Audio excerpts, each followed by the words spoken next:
moving to the knee area, I would like to know if having knee osteoarthritis, which is what I have in both knees, eventually leads to knee replacement surgery.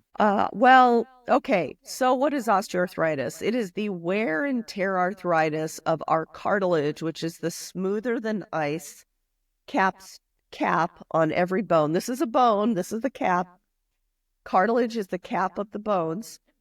Cartilage is smoother than glass, smoother than ice. It has a very low friction. So normally you don't feel your joints until you start to wear them away due to repetition of load, but not just repetition of load. There is no evidence that something like running causes arthritis. Right. There is no evidence. So anybody who says that has not read the evidence. But what does cause arthritis is carrying around too much weight. Cartilage is very sensitive to excess weight. Joints bear 5 to 7 times body weight. So if you're heavy, you're going to wear your cartilage down. High inflammation for any cause.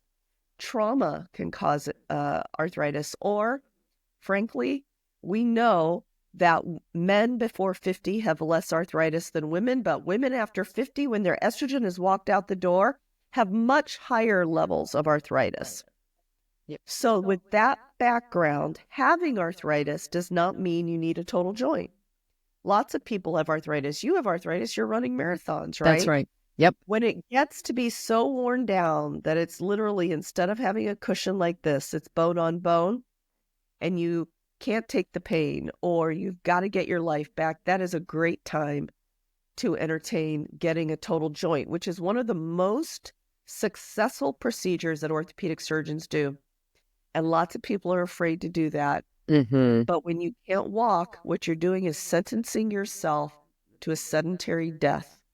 And so what people tell me after I replace their joint or they've had their joint replaced, they're like, I don't know why I waited so long. I was in pain for so long. I didn't get to do anything I loved for so long because they were fearful of the procedure. So I just encourage them to talk to people who've had it. To talk to their doctors, to think about what they're giving up now over the fear of a procedure that is more than 90% successful. I have a follow-up question to that. So if you do have arthritis and it's not quite bone on bone, not quite that severe, how effective are the gel injections that help to lubricate?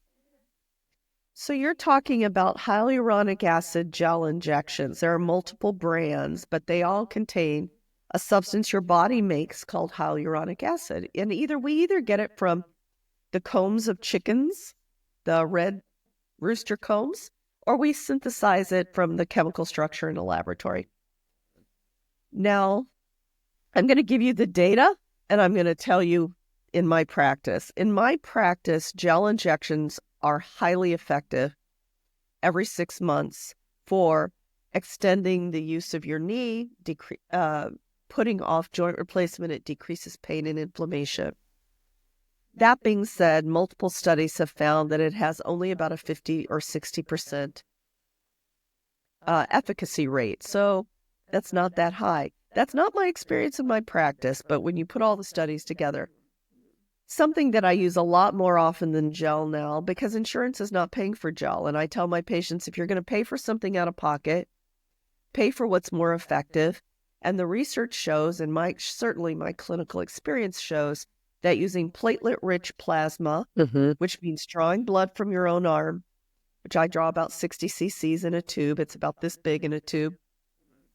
Spinning it in our centrifuge, so we concentrate the platelets. Platelets are a part of your blood that not only plug up the hole when you, for instance, cut yourself, plugs up the hole, but when it sticks there, it then releases all the growth factors your body makes. So platelets are little sacks of growth factors.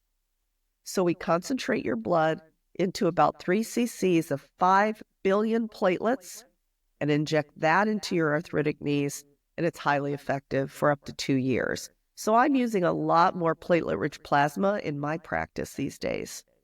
I think that's wonderful. And I actually had that done about 2 years ago on my left knee. And I Yeah. didn't want to stop running marathons or stop running.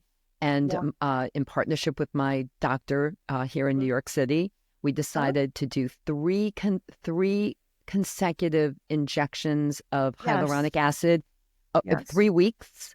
And the third one was mixed with PRP. And 2 years later, well, as I mentioned, I'm training for number 18. To me, it was like a miracle, a true miracle. So I highly encourage everyone to kind of check that out. Thank you for that. Yeah, you're welcome. Okay. Oh, so here's another knee question. Melissa wrote, if I have been told my knees are bone on bone because the meniscus has been removed arthroscopically, can I do any amount of knee strengthening type exercises to strengthen around the knees, or am I only looking at surgery at this point? Another person who was like, no to surgery. No. If so, which exercises are best? Yeah. So you know what?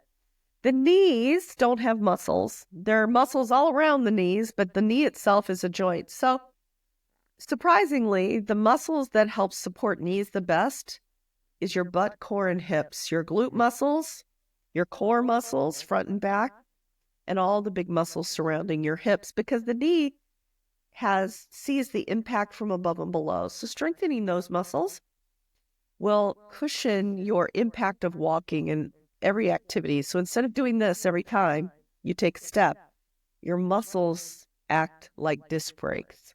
So it's not quite so impactful. So you're telling her to focus, telling all of us to focus on core and butt. Yes, that's right. Your glutes, your core, and your hamstrings and your quads. Mm-hmm.